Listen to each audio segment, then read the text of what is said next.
Welcome, everyone, to another live episode of Snap Aim. We're going to be discussing all the latest in gaming news.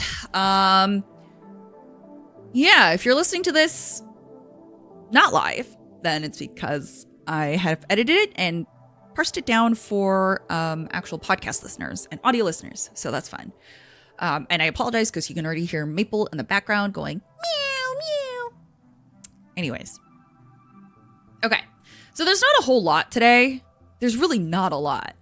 There's like a list of video games that are launching in 2026, which I think might be kind of fun to talk about since, GTA 6 is going to be one of those 2026 games, which I feel like, 2026, GTA 6 kind of matches.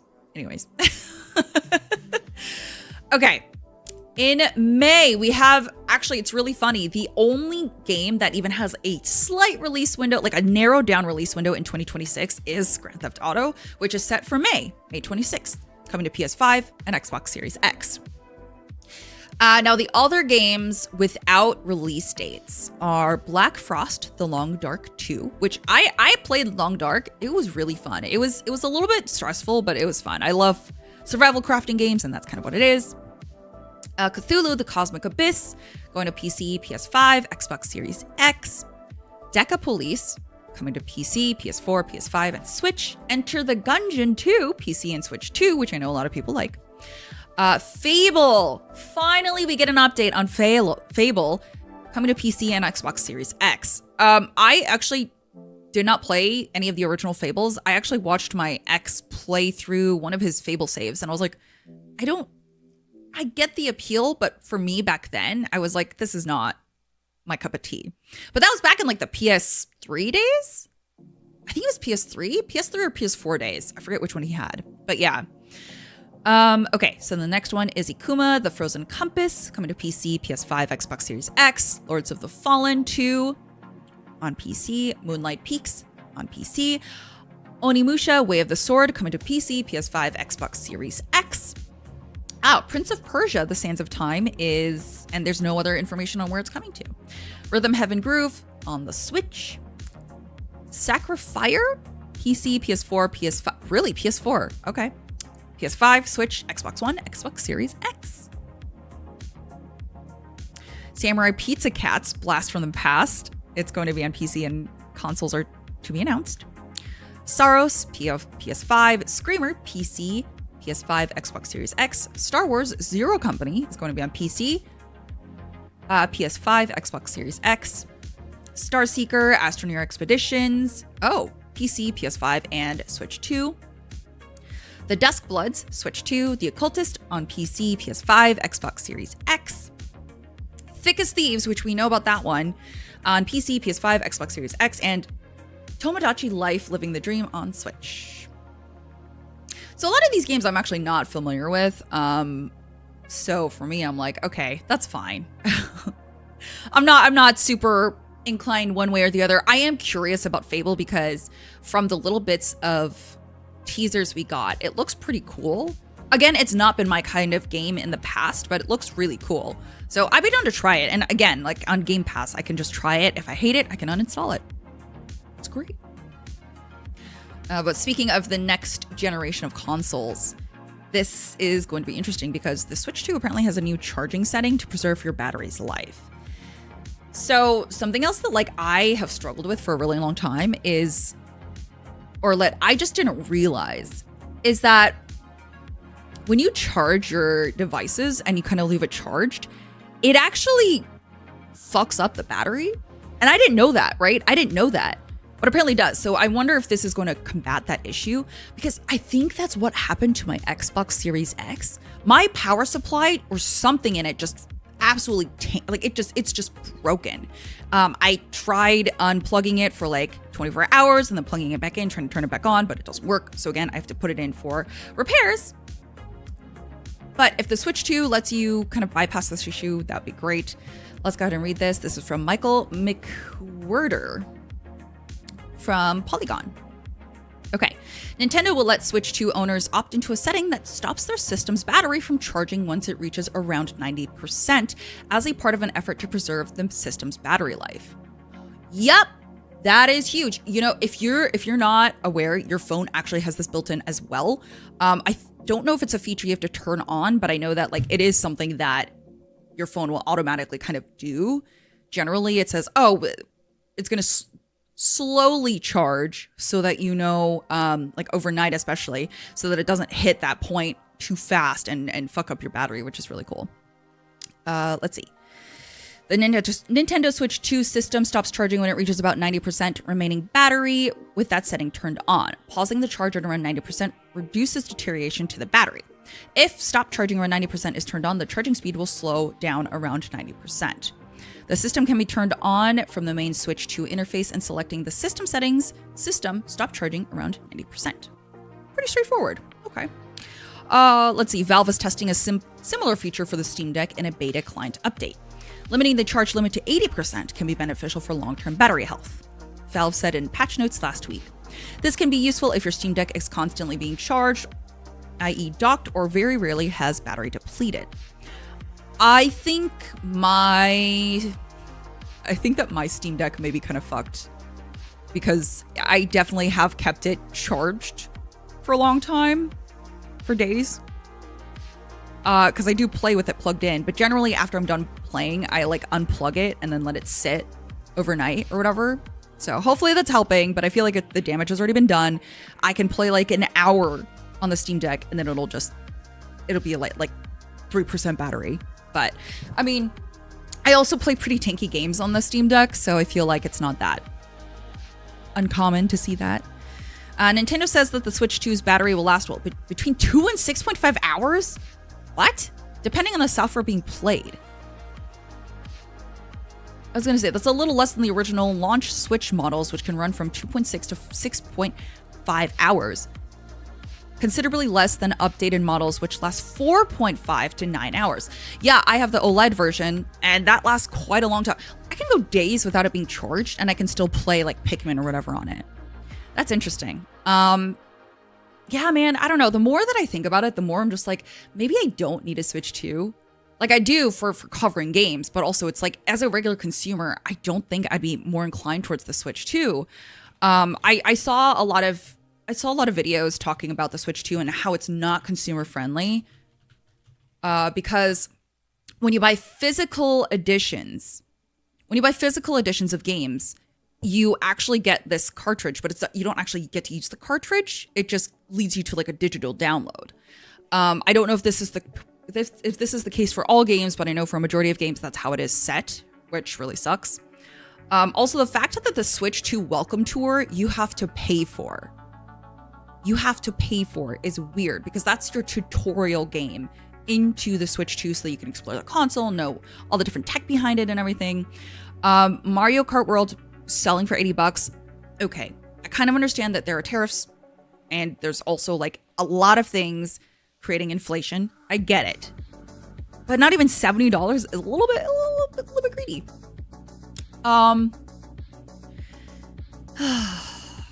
Yeah. I forgot that if you like Tears of the Kingdom, you have to pay for the full upgrade, just for the higher frame rate and other additional settings as well. I do like being able to make up for the price difference, like just having to pay that when you have that, which is interesting because even when you, let's see, the latest thing with Xbox, oh my God, what's it called? With the Gears update, if you already have the Ultimate Edition, all you have to do is pay for the additional upgrade or the price difference. No, wait. I believe you just get it, right? Hold on. Upgrade to Remaster. Let's see. You just get a free upgrade to Gears of War Reloaded. Right, you just get the free update if you already have that. Obviously that was too, like, if you had it up till that announcement date, you know, but yeah, there's that option, which is great for people who already had it. Yeah, it's really interesting. I agree, Craze. You never understood how those tiny little Switch cartridges cost the same as other games. Well, I mean, it is still a game, right? It's still a full video game. So I get that costing the same as other video games. What I don't get is how sometimes physical copies are actually cheaper than digital copies. And so the Switch not changing their pricing at all from digital to physical that's the part that gets me. That's the part that's a little weird. Also, if Nintendo sees anything that's tampered with on their devices, they can brick your Switch too, which is kind of frustrating, right? So I don't know. You can't do anything with it, and I know people are probably tired of all of this, all the negativity around it. I get inflation, right? So I'm not knocking on some of the game prices. I get that they're going to have to up the prices to match economy standards. Okay. But you do kind of have to call out the fact that Nintendo is kind of making this less accessible, which really sucks.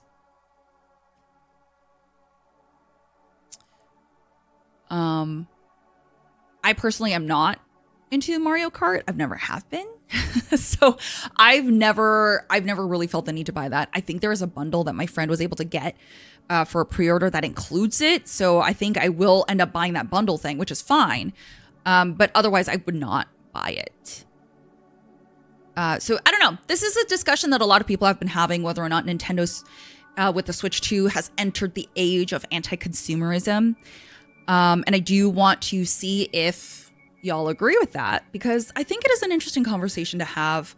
Obviously, gaming is a hobby. It is an expensive hobby, and it's becoming more expensive, I think.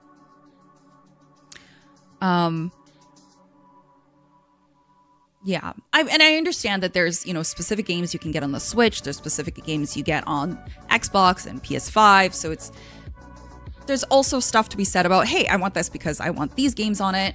My family plays this. My friends play this. I get it.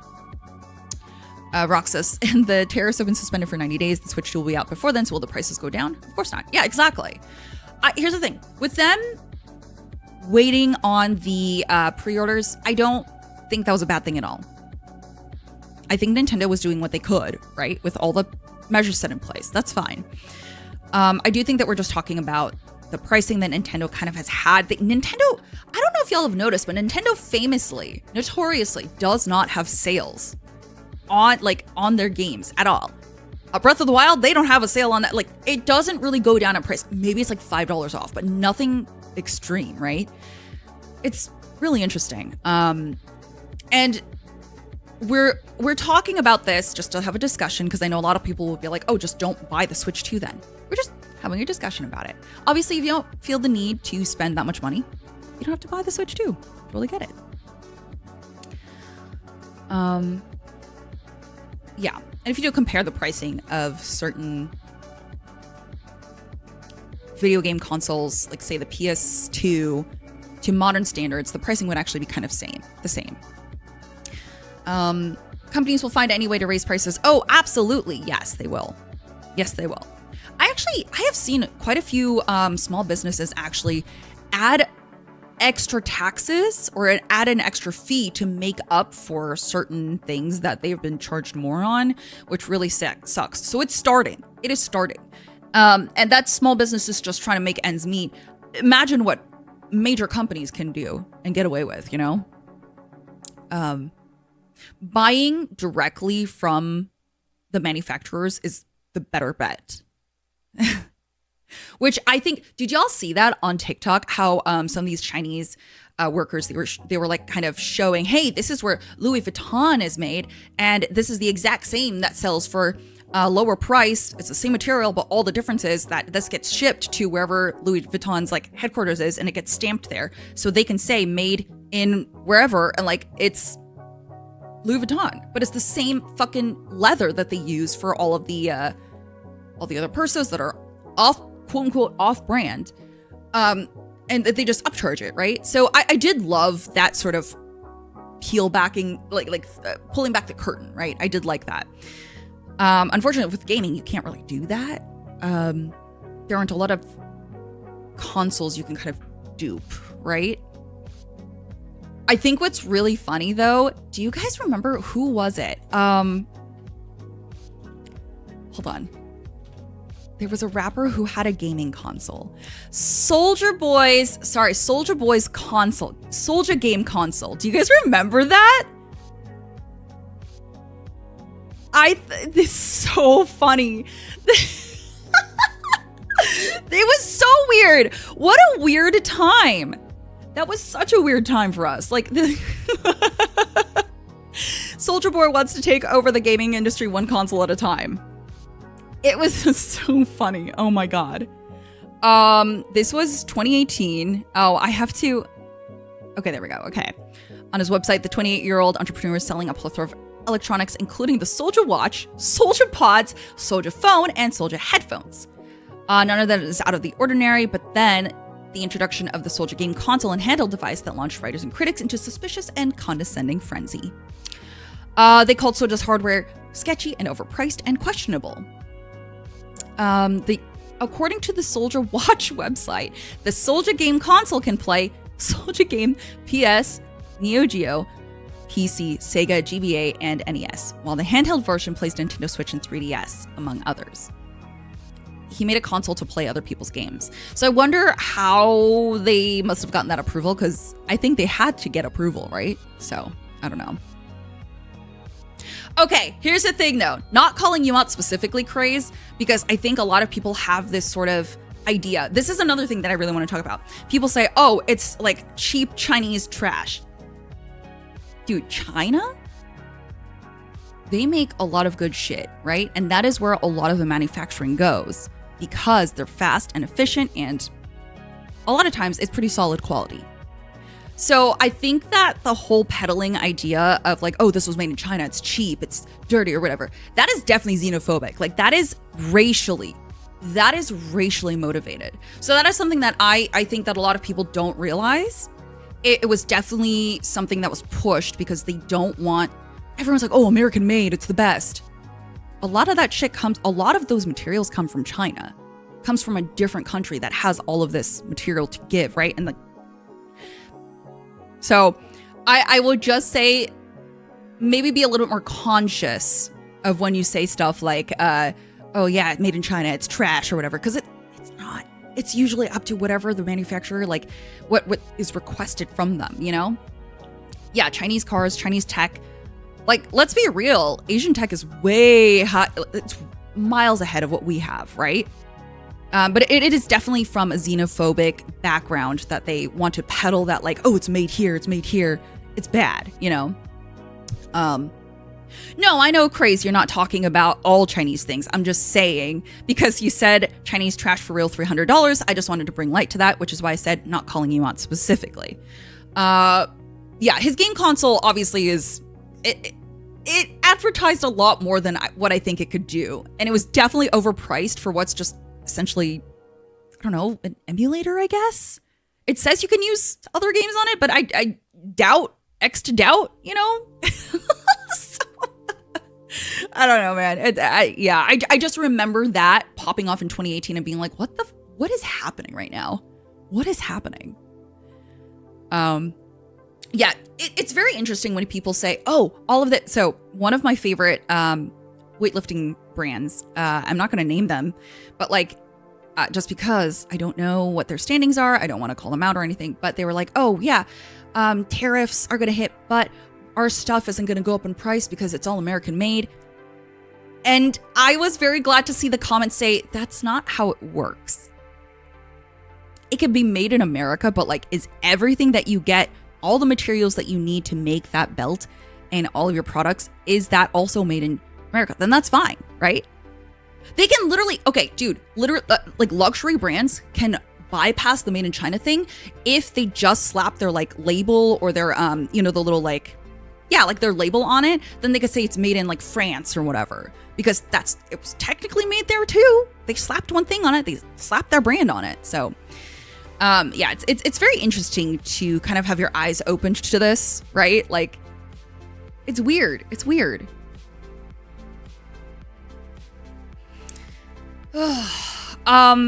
Yeah, anyways, back to the Switch 2. Sorry, I go off on a tangent. This is why I like when I have structured videos, because I can stick to a topic. But I don't know, the Switch 2,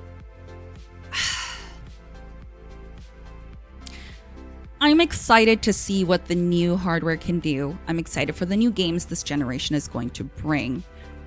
But I do think that having to pay for the Switch 2 Welcome Tour and certain prices for games being super high, I do think that is kind of unfair. The Switch 2 Welcome Tour is going to be sold for $10, which isn't bad, but it still should have been free. It's a tour of the goddamn device, you know? Yeah. Dude, come on. Let's see. Dude, what are Polygon's headlines? I'm not trying to hate, but like, what is the headline? Okay. React to this headline with me. The fact that Lune from Clair Obscur is barefoot the whole time is not gross, comma, it's fun.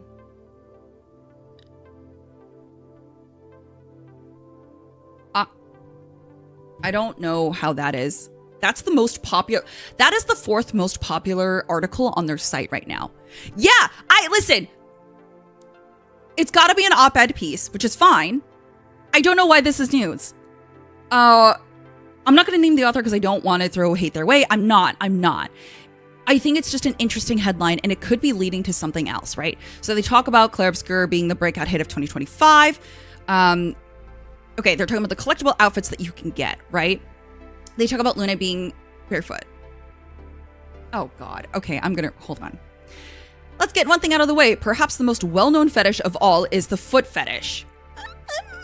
Okay. So naturally, this means Lune has been subject to quite a few jokes and posts about that online. That's fine. It's not related to my argument personally, but that's a perk for you. Great. In this post, I would instead like to address the idea that Luna's bare feet are unsanitary or gross. People, she can fly. Lune...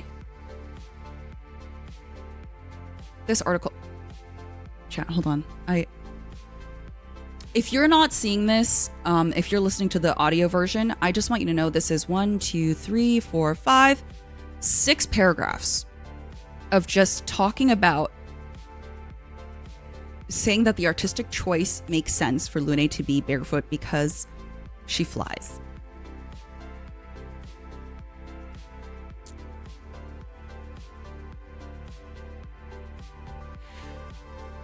I know that gaming news is light this week. I know it's very light, but that is something else. And that's definitely like an op-ed, right? Like that's definitely an opinion piece, which is fine. But that's such a weird article to have. You know what? It worked. I clicked on it. It worked for me. I clicked on it, you know?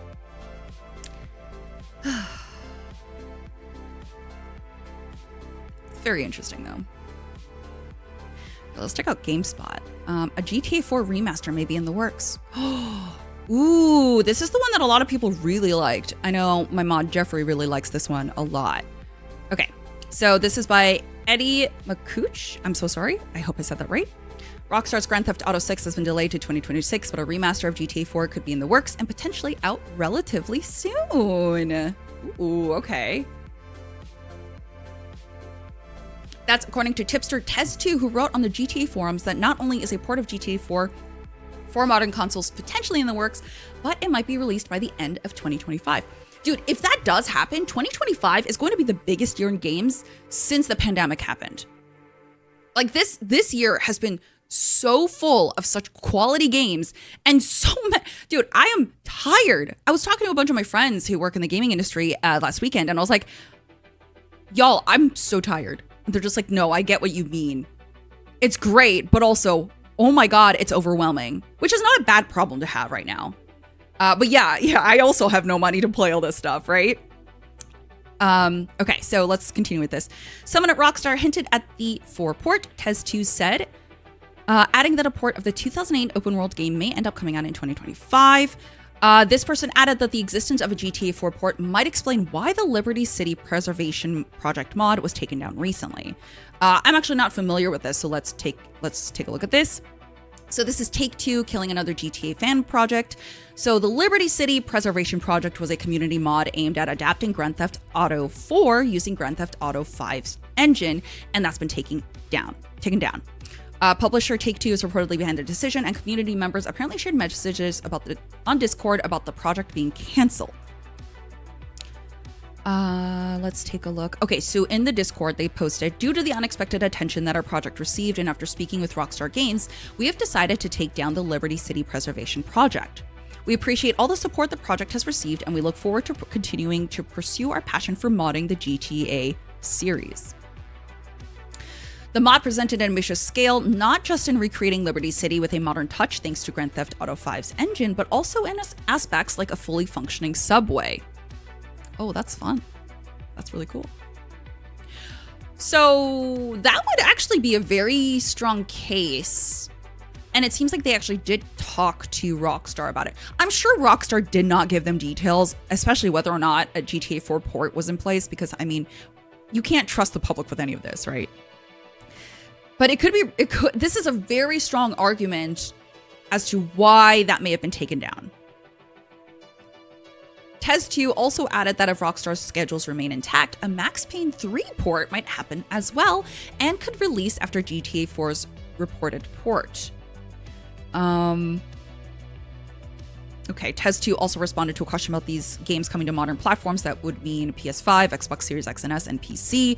It was not stated whether or not the Switch or Switch 2 would be possible. I don't think it would. But, I mean, GTA 4 potentially, I think I could see on Switch, but I don't really see that being like a high priority. But also, if it's the end of 2025 and you want people to get into GTA, the series, GTA 4 would be a really good one. And with the Switch 2 coming out, it could be very smart to line it up. So I don't know, just speculation, right? This is all rumors. It has not been confirmed, but this would be really cool because I have not played GTA 4 and a remaster would be a great way for me to introduce to it. I think that'd be really fun. Ooh, lots of Magic the Gathering info. That's right. They have a Final Fantasy collaboration, which is really interesting. I think it makes sense, though. Final Fantasy has this sort of magical aesthetic that I think works with Magic. So, of course, I think that is a great mashup.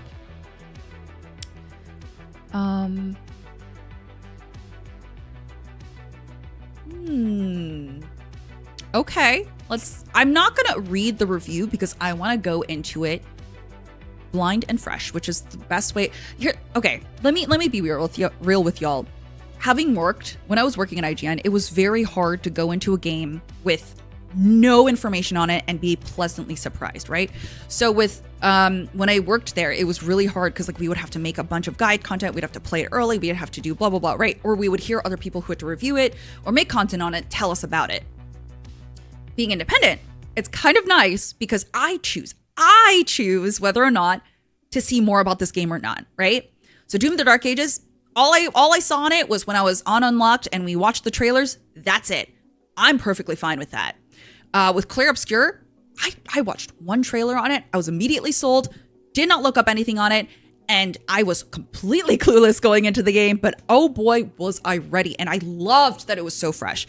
I know it was a privilege to work in the gaming industry like in that aspect, but also I kind of missed being just like a normal consumer, you know? Like I kind of missed that experience of having something be completely fresh.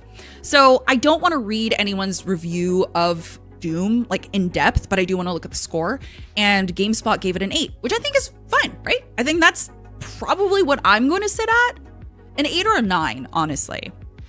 I think Doom the Dark Ages will be fun. I know a lot of people who are like Doom diehards are really upset about the fact that the lore has expanded so much. I think a lot of people liked that Doom guy was just a guy, right? But now there's like this whole backstory about the Sentinels and everything, which I personally love lore dumps in stories. I think I want more of that than anything else. I love a good story. So for me, I think this would probably become a bigger score for me just in terms of that expansion. But yeah. Yes, exactly. 8 tells you you're going to have fun running and gunning. Exactly.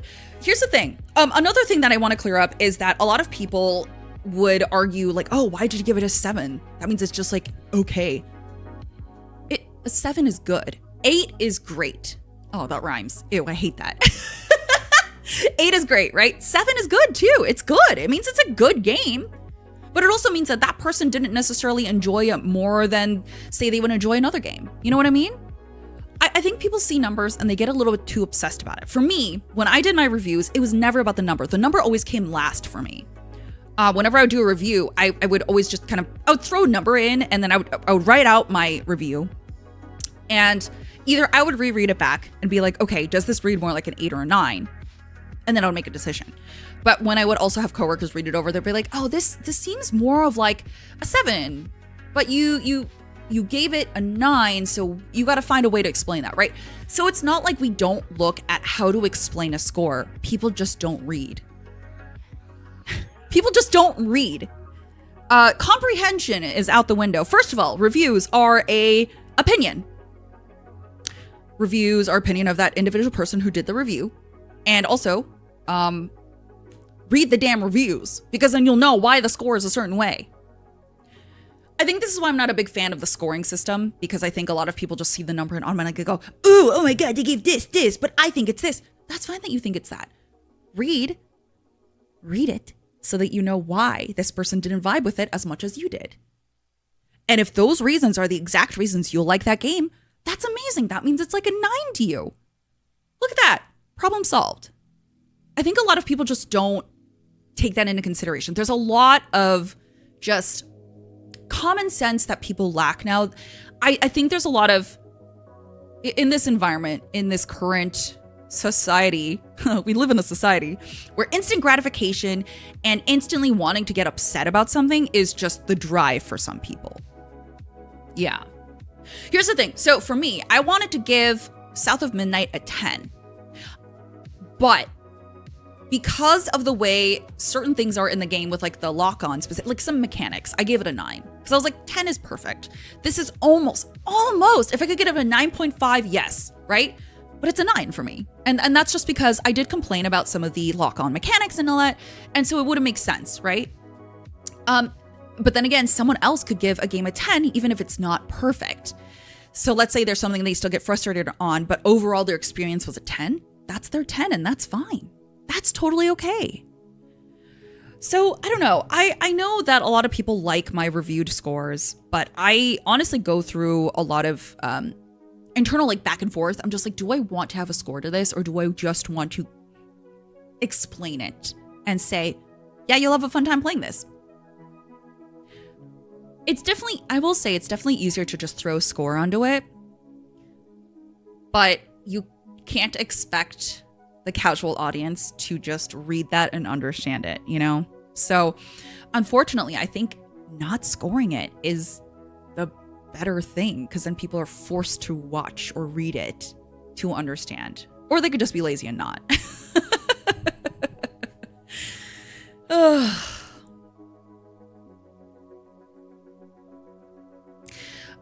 Kuma, I don't understand your statement. Some reviewers have a bad habit of making it their final definitive decision instead of it being an opinion. I don't understand, because that review, even if they make it a definitive decision, it's still an opinion. They're not speaking on behalf of, like, they say I, or they say like, that is still their opinion. So I don't understand what you mean by that. Because that's what it is. Like, let's say like, hold on.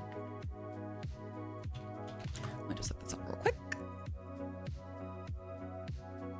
Let's take a look at movie reviews, right? Let's even look at movie reviews. Those are all opinions as well, right? I'm trying to find I can't find it right now. I'm not very much into the entertainment space, so I'm just like, I don't know what I'm looking for. But yeah, they're all reviews are opinions, right? They're all opinions. Unless you get a group of people, who could each write one paragraph according to what they liked about it, then maybe it's not just one person's opinion, but they're still all opinions, you know? Any review, any critical feedback, any of that is still opinions. So I think it's very hard to just move away from that.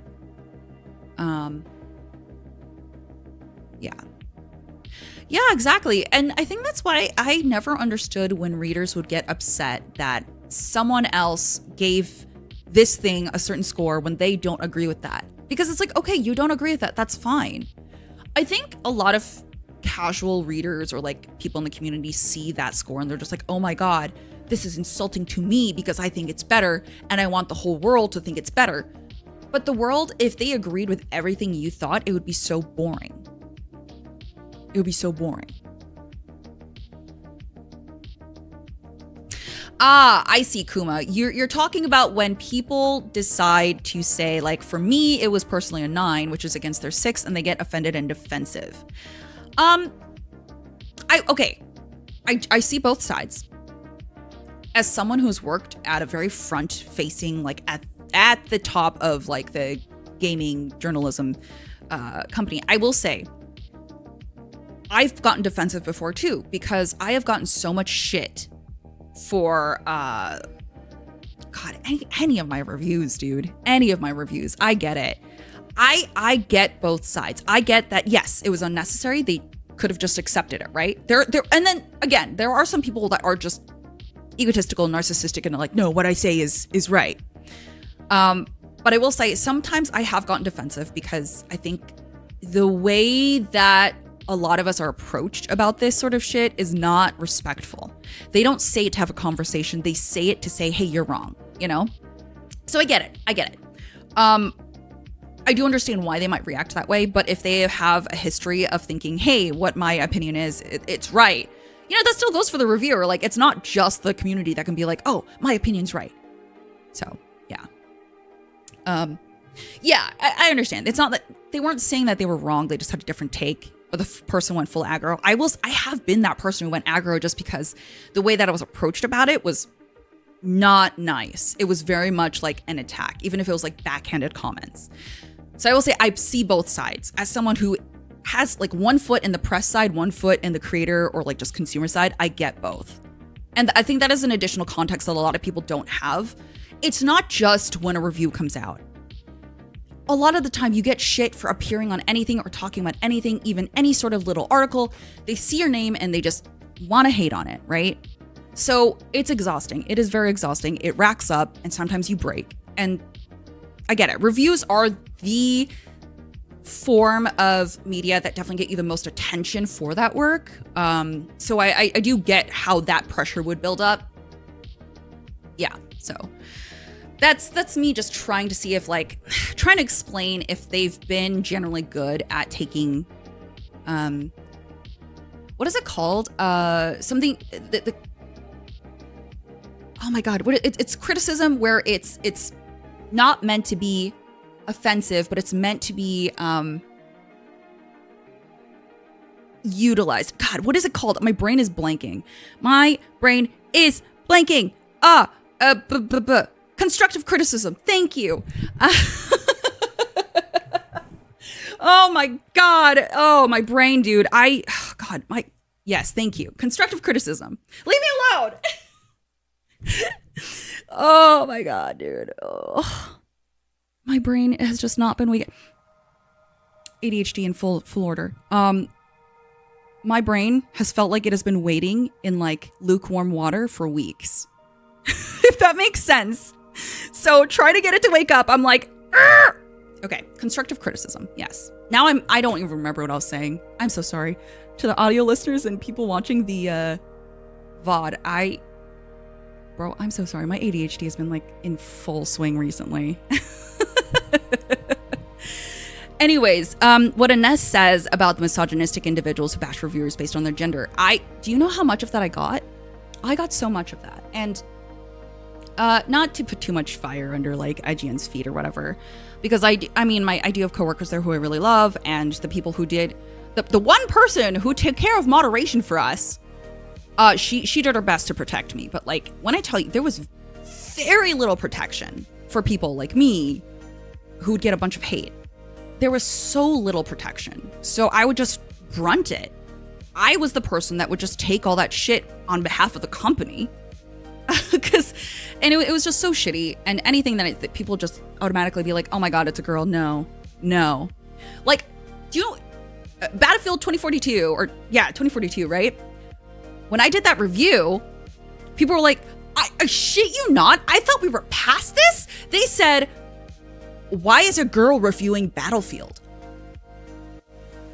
I was like, what year is this? What year is this that you're questioning someone for their gender and reviewing an FPS game? What? I was astounded. I was astounded. And before I started working at IGN, which was 5 years ago, I genuinely thought that the gaming industry had gotten better. Obviously, we landslid all the way fucking far back. But yeah, I was like, holy shit, it's not better. My corner of the internet, this space, also hi Elvout. Sorry, I'm recording a podcast, so I don't really read out things. But yes, I am part of the Alphabet Mafia. But yeah, like I have made my community a very safe space. I try to welcome people as best as I can and let them know that they can have discussions. Even if you don't agree with what I say, that's okay. That's fine, right? I want to have that discussion. That is one of the things that I love about having this community and sharing my love for gaming. I want other people to share it with. But stepping outside of this community that I made and then going to IGNs where like it's a cesspool. They've done nothing to clean up all of these like gamer gators who are clearly so rampant in the IGN like community. They did nothing to clean that up. Again, my coworker and I did our best to moderate it. I still have auto mods set up on the IGN Twitch channel and they have not turned it off. And I made it so strict. I made it strict as fuck because some of the things that they were saying was absolutely disgusting. I will say when I was hosting a charity stream during 2020, when the pandemic popped off, the amount of racist comments I got while hosting a charity stream, mind you, about me being the person that started COVID or that I might be eating bat soup or whatever, nothing, not a single bit of protection. I complained about it, nothing.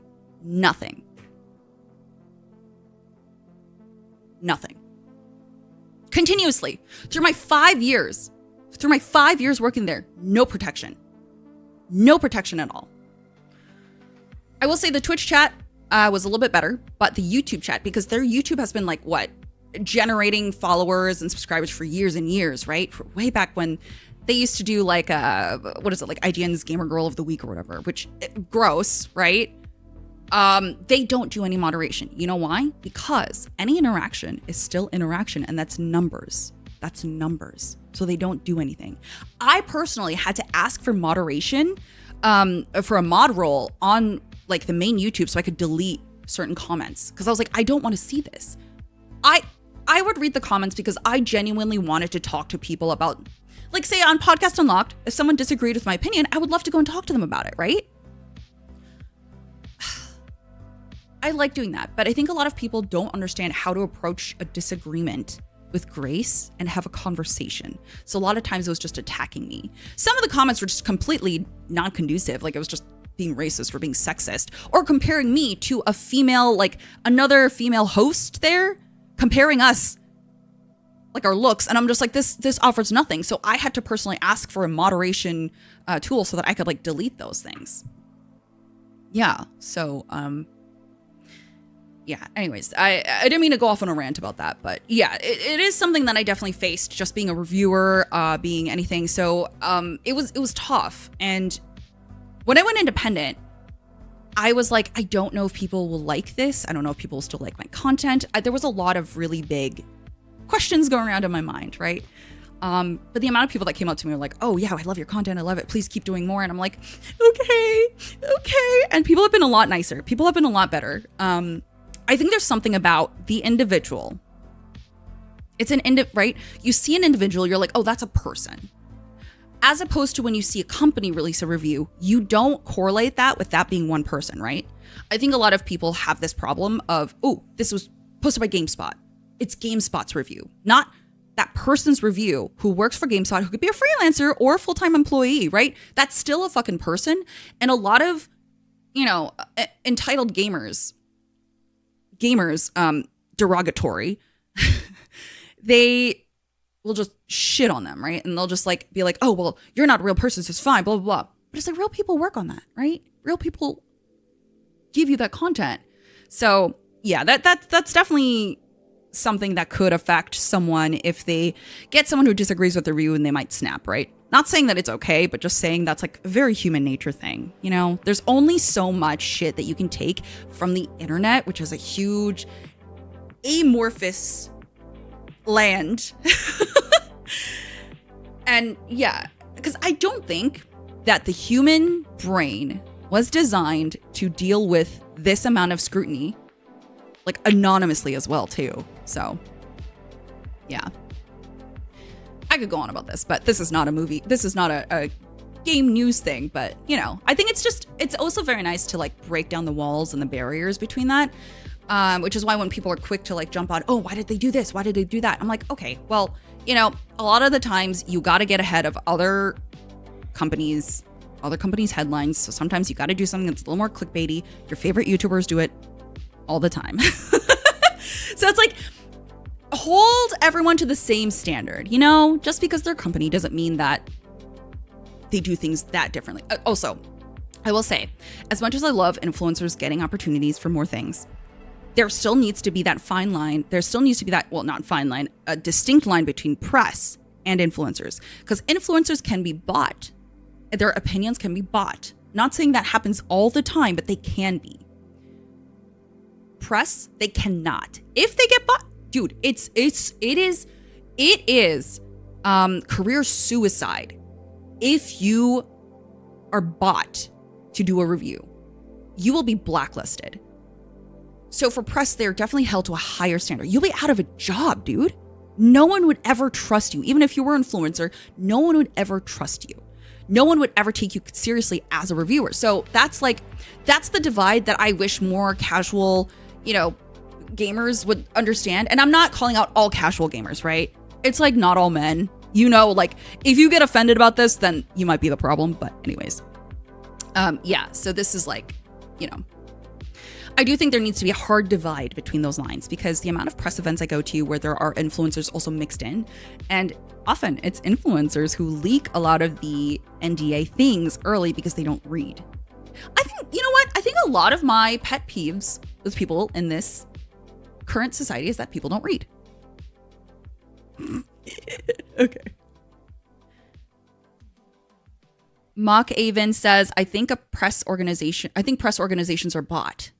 No, I can guarantee you they're not. People think that IGN got bought for certain reviews. They don't. That is not true. If they were bought, they would have to disclose that per the FTC. Let's see. Wait, FTC. No, is that right? Hold on. FTC, my bad. FTC. Yeah, you would have to highly disclose that or there could be legal action against you. So I think a lot of people still see that and yeah, aren't they beholden to advertisers? You realize that with press organizations, there are different divisions within them, right?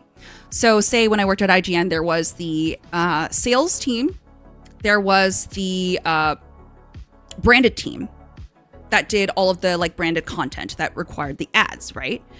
And then there's editorial. Editorial cannot do ad content because they are the ones who do your reviews, previews, guides, everything like that. So I think a lot of people don't realize that there are different divisions within these organizations, right? So the branded team, yes, of course, to continue making money, they work with advertisers, say like Cheez-It, which I did one of these, right? I did one of these ad campaigns. And generally, when you do an ad campaign for that specific game, you are not allowed to touch anything around that game unless it is with, you know, the branded thing that you're already doing. So you can't do reviews, you can't do guides, you can't do anything on it because then it would look like, oh, we got bought for it. So there are measures in place. So let's say, I think I did one for, oh my God, what's it called? Rainbow Six Siege, right? I did a branded Let's Play for it. Wasn't allowed to do reviews, nothing like that, right? And that was fine because I was like, okay, I don't want to do that anyways. So it worked out. Yeah, McAven, I think a lot of people don't understand that it's still a company. It's still a company. And it frustrates me that people don't understand that there are different divisions. Do you think it's all just people who do reviews? No, there have to be engineers who make the website. There have to be software engineers who make the website.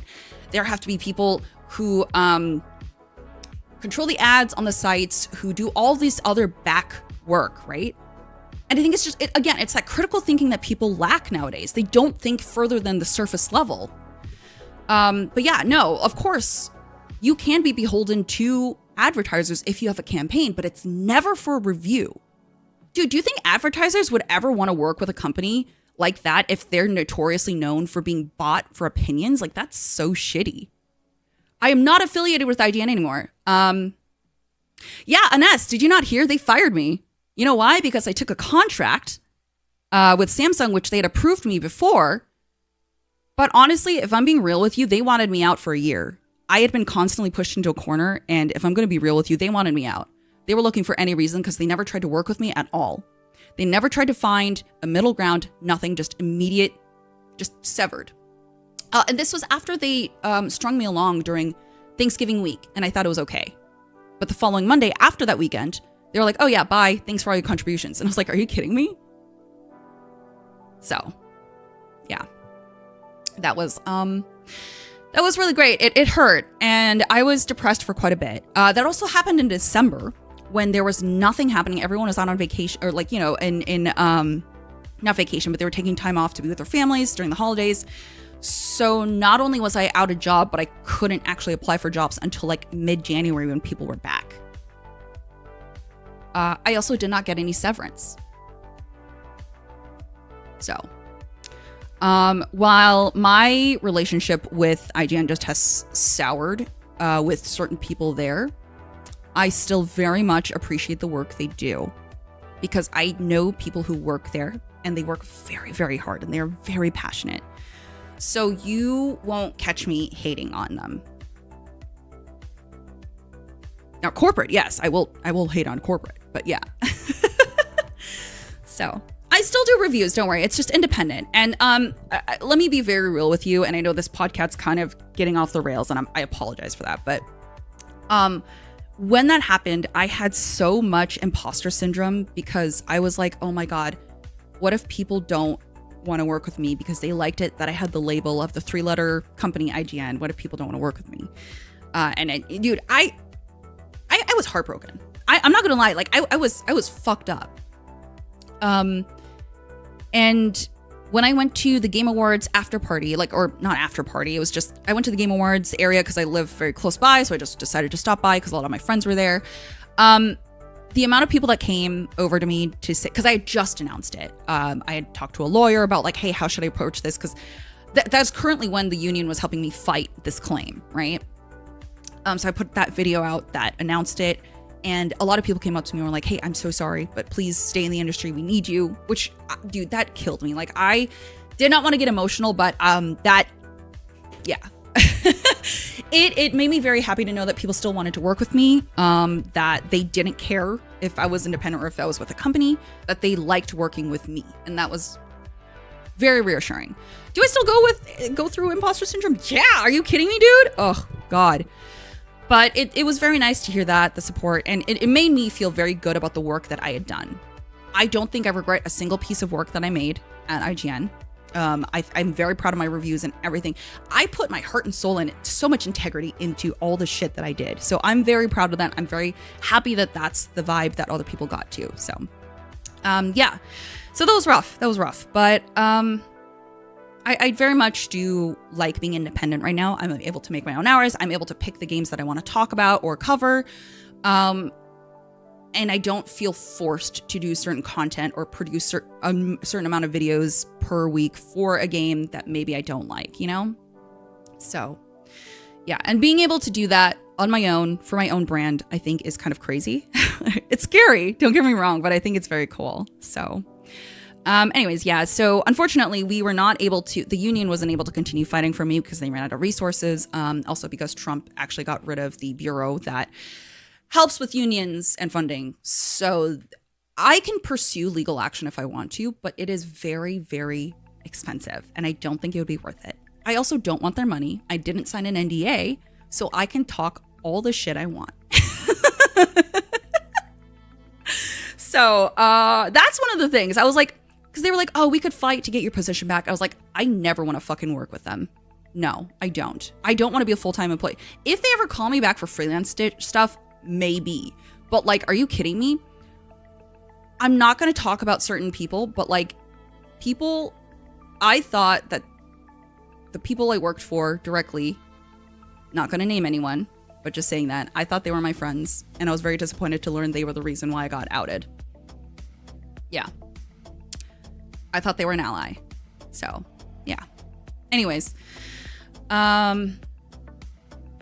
Yeah, Elder, I would love to. Honestly, I thought about making my own, what is it called? Outlet. But I don't know if that's the thing that I want to do, because then that means I would probably have to cover more games that I'm not quite familiar with or that I don't like. And so for me, I think doing this currently is probably what I want to stick with. I do have a website where I do publish articles and stuff, but it's not like an outlet thing, you know? I do kind of want to keep doing that, but it's a lot of work when it's one person. Let me tell you, when you have a whole company and like a whole, like other divisions, it's much harder doing it by yourself. I will also full disclosure, like, you know, IGN is not a big company. The actual creative team, I will tell you, like the guides team, it's like 5 full-time employees. Branded team, it's like 8. Like just editorial in general, I think it's like 20. You see what I mean? Like a lot of people don't know that. They see IGN, they're just like, oh, it's this huge conglomerate. It's tiny, dude. And they keep cutting people, so it keeps getting smaller. Yeah, so it's kind of crazy, dude. It is wild. Yeah. Kuma, you would have worked for me if I need writers. If I think about actually making my own outlet or like dedicating that website, like my ParallaxStella.com to more news, that would be really, really cool. Dude, are you kidding me? I would love to pull a Kind of Funny. Call mine Kind of Flexy. No, I'm just kidding. No, I would love to do that, but there's so much work that goes into it. I don't know if I'm cut out to be that person. So I don't know. We'll see. Again, it's been very fresh. I mean, this happened in December, so for me, I'm still figuring things out. But yeah. Kind of Stellar. That's cute, but I also don't want to take their name. I don't want to take like kinda or whatever. So, but yeah, no, that's actually not bad. I thought about it. Actually, a bunch of the people who left IGN, they started this club called Lost Press Club, and they're starting to do like more social like reviews and stuff like that. And I think it's really cool. So something might happen there. We'll see. Yeah, Lost Press Club, which is such a good name. The one thing I hate about any of these things is making a name, and I want to make it a unique name. Like ParallaxStella was so unique. I've never changed my name ever. So yeah, it was really cool. We actually have a Discord of like ex-IGN alums, and it's really nice. We talk about like, we share job applications that we see. We share a lot of different things, and it's kind of nice. But yeah. It is definitely a full-time job. That's why I'm like, when people are like, oh my God, you're just a content creator. I'm just like, okay, but here's the thing. It's a different kind of full-time job that certain people are cut out for, and certain people are cut out for other things. And that's fine. I'm so tired of people shitting on other people for having the career they have. Like, bro, it's fine. Yeah, Alana and our friends, and we talk about it a lot too. Yeah, we're definitely following the same trajectory.